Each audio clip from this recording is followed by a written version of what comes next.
akan masuk ke yang pemakaian tanda baca. Yang pertama itu ada tanda titik. Tanda titik dipakai pada akhir kalimat pernyataan. Dan tanda titik dipakai di belakang angka atau huruf dalam suatu bagan atau ikhtisar atau daftar. Ini kita bisa lihat contohnya.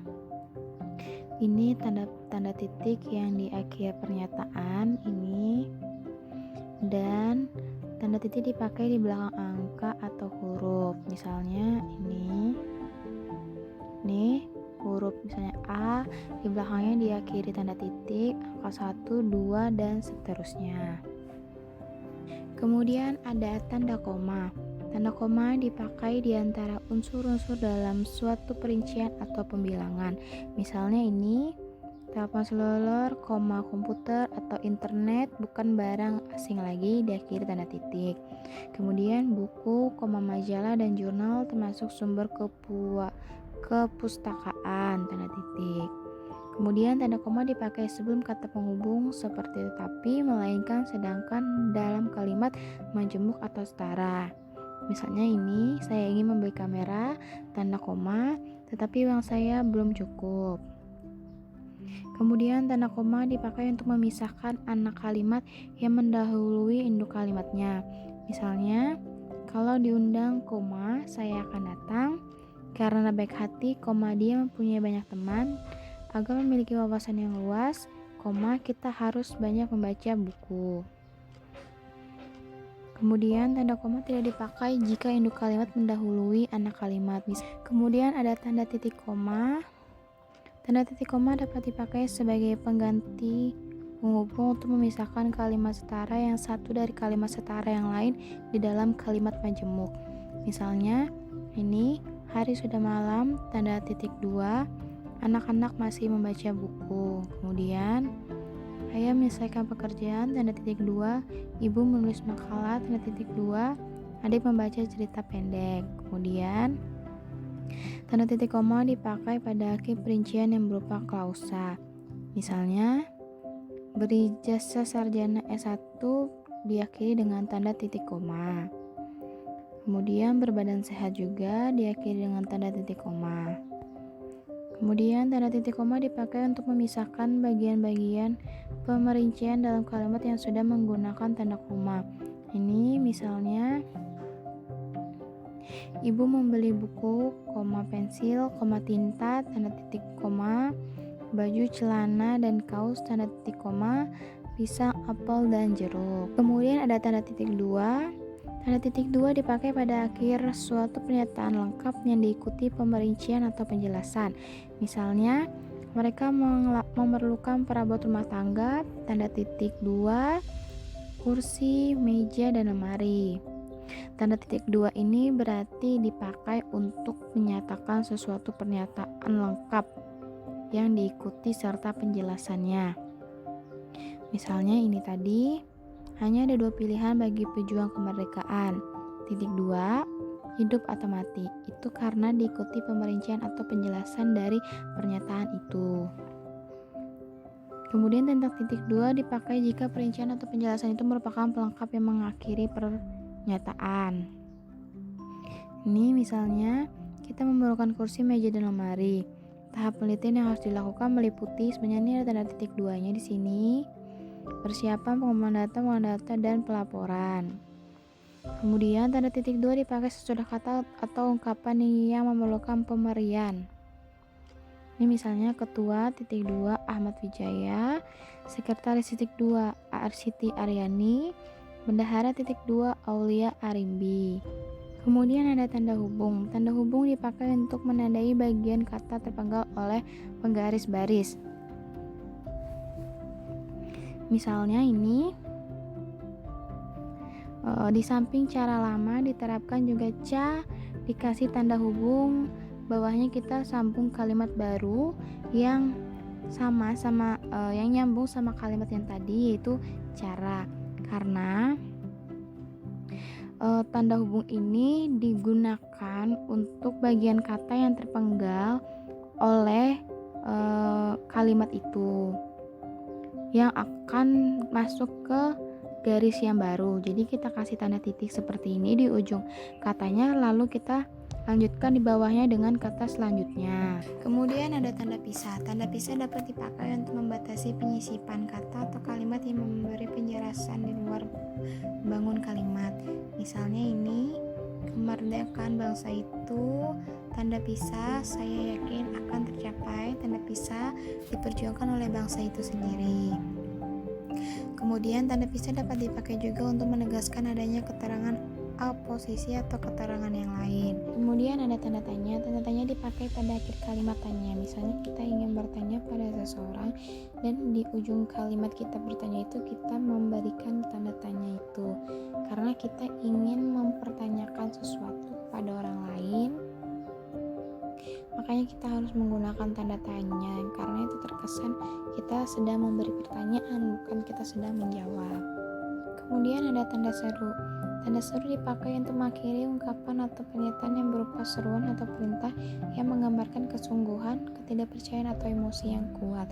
Misalnya kita lagi berdebat dengan seseorang dan kita mengajukan pernyataan yang berupa seruan atau perintah, itu kita mengakhiri di akhir kalimatnya itu dengan menggunakan tanda seru. Contohnya ini, alangkah indahnya taman laut di Bunaken.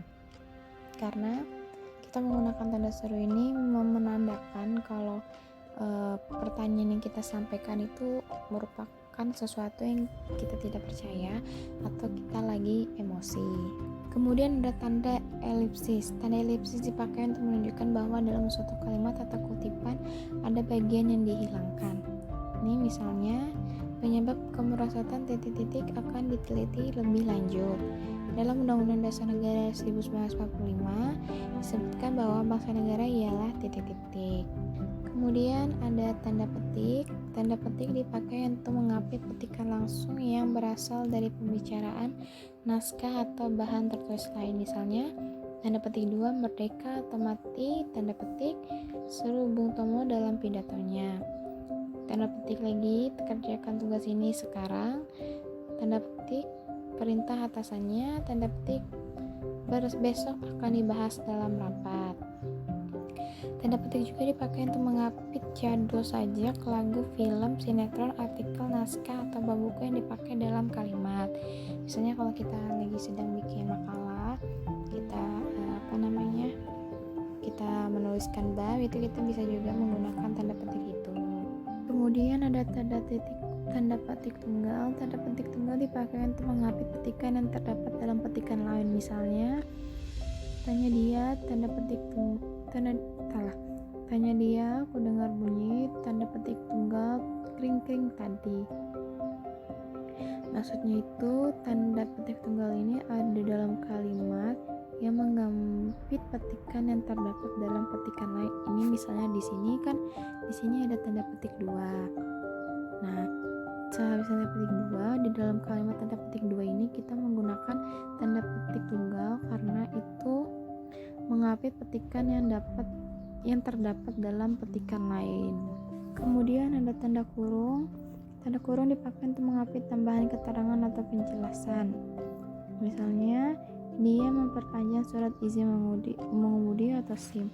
Di sini kita lihat tanda kurungnya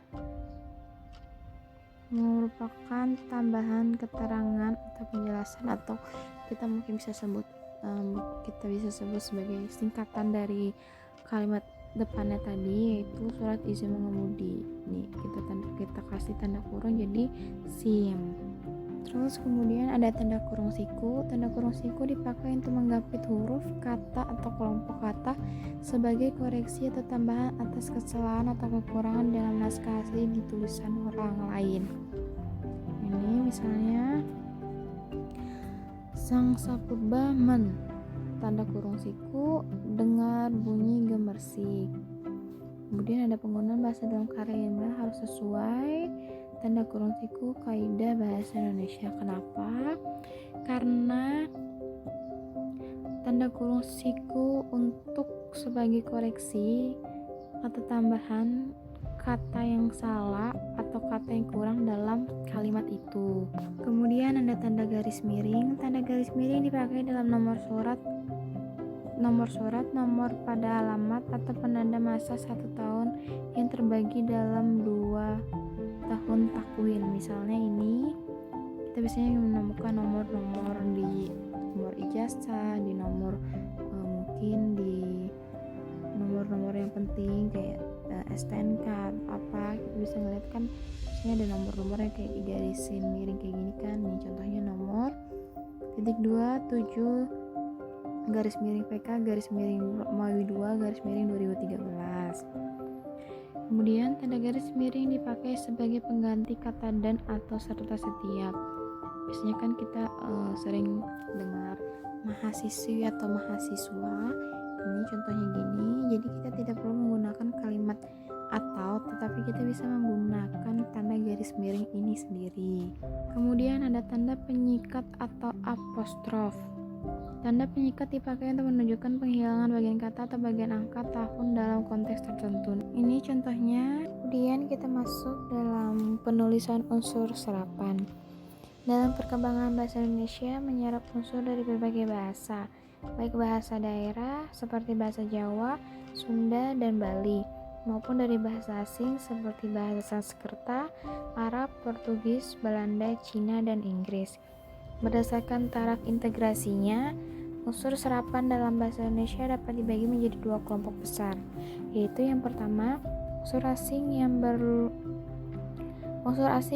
belum sepenuhnya terserap ke dalam bahasa Indonesia seperti force, major, de facto, de jure, dan exploitation, de home, parlohome. Unsur-unsur itu dipakai dalam konteks bahasa Indonesia, tetapi cara pengucapan dan penulisannya masih disesuaikan dengan kaidah bahasa Indonesia. Dalam hal ini, penyerapan diusahakan agar ejaan diubah sepenuhnya sehingga bentuk Indonesianya masih dapat dibandingkan dengan bentuk asalnya. Ini kita bisa lihat ejaan-ejaan bahasa yang mungkin sampai sekarang kita ada yang belum tahu atau ada bahkan ada yang baru pertama kali melihat unsur-unsur serapan itu dan kaidah-kaidahnya ini seperti ini. Bahasa-bahasa zaman dulu seperti bahasa Arab, bahasa Belanda, dan bahasa-bahasa lainnya. Kita bisa lihat di sini bahasa-bahasanya.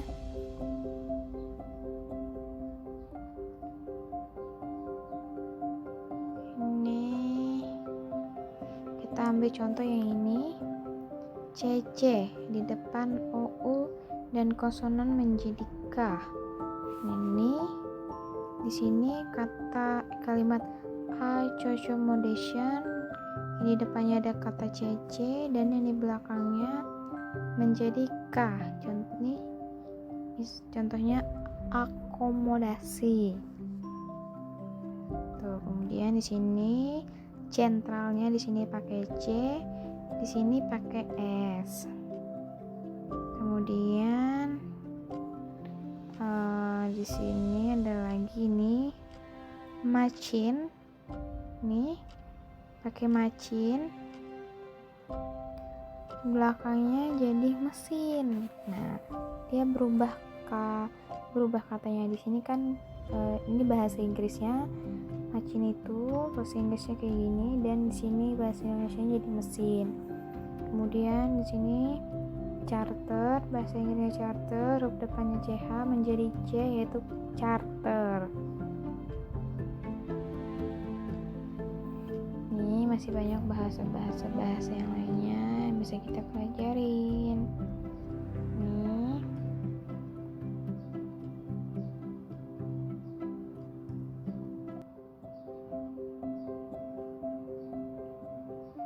Ini mungkin bahasa-bahasa Arab yang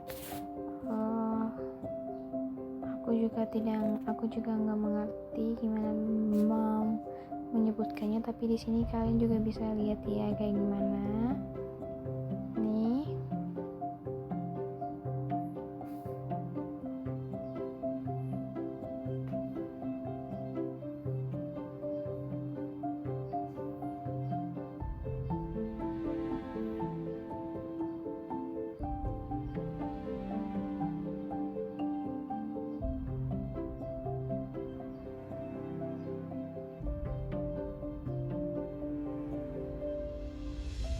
banyak bahasa-bahasa yang kita tidak tahu sebelumnya, dan sekarang kita jadi tahu gimana gitu bahasa zaman dulu, bahasa Sanskerta, bahasa-bahasa ya pokoknya bahasa-bahasa zaman dulu lah begini ternyata ya guys. Nih di sini untuk serapan yang sudah lazim BJ sesuai dengan ejaan bahasa Indonesia tidak perlu lagi diubah. Ini contohnya bengkel, dongkrak, faedah, kabar, khotbah, koperasi, lahir, nalar, napas, paham, perlu, pikir, populer, Rabu, Selasa, Senin, sirsak, soal, telepon. Nah, kalimat-kalimat ini sudah kalimat yang lazim dieja sesuai dengan ejaan bahasa Indonesia dan tidak perlu diubah lagi. Selain itu juga kaidah penulisan unsur serapan di atas berikut ini disertakan daftar istilah yang mengandung akhirat serta penyesuaian secara utuh dalam bahasa Indonesia.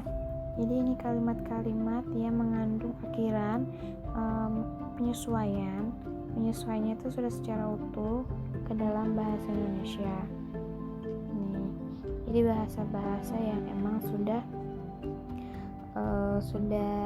deal masuk dalam bahasa Indonesia secara utuh, tidak setengah-setengah ya guys.